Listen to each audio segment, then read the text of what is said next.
പോകുന്നത് പോത്തിൻ്റെ ഹാർട്ടാണ്. അപ്പോൾ നമ്മൾ കുറച്ച് ഹാർട്ട് എടുത്തിട്ടുണ്ട്. അതിനകത്തേക്ക് നമ്മൾ കുറച്ച് മഞ്ഞൾപ്പൊടി ഇട്ടിട്ടുണ്ട്. അതുപോലെ വെളുത്തുള്ളി, ഇഞ്ചി അരിഞ്ഞു വെച്ചിട്ടുണ്ട്, സബോള, പച്ചമുളക്, പിന്നെ ഇത് മല്ലിപ്പൊടി, അതിനകത്തേക്ക് ആവശ്യത്തിനുള്ള മുളക് പൊടി. നമുക്ക് ആദ്യം മസാല ഒന്ന് വറുത്തെടുക്കാം.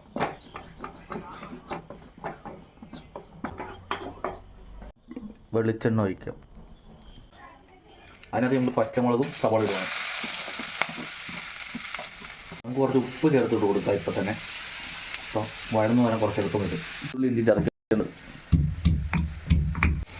നമുക്ക് അതിനകത്തേക്ക് ഇഞ്ചി അതുപോലെ വെളുത്തുള്ളി ചതച്ച് ചാടിയാണ്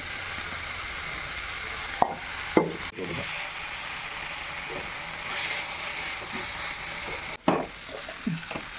നമുക്ക് ഇത് ഇനി കുക്കറിലേക്ക് മാറ്റാം. കുക്കറിൽ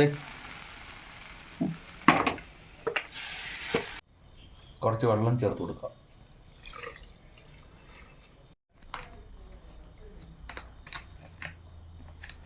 ആവശ്യത്തിന് മീറ്റ് മസാല ഇട്ട് കൊടുക്കാം കേട്ടോ.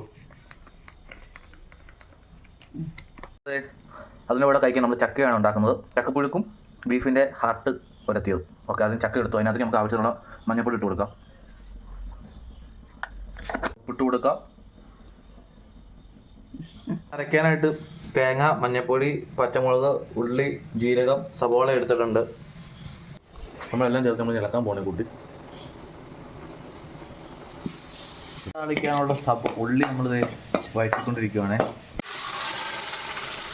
നമുക്ക് ഇനി ഈ വെള്ളമൊക്കെ അത്യാവശ്യം പറ്റി ഫ്രൈ ആക്കി എടുക്കണം. നമ്മുടെ ചക്കപ്പൂക്ക് ഏകദേശം ആയിട്ടുണ്ട്.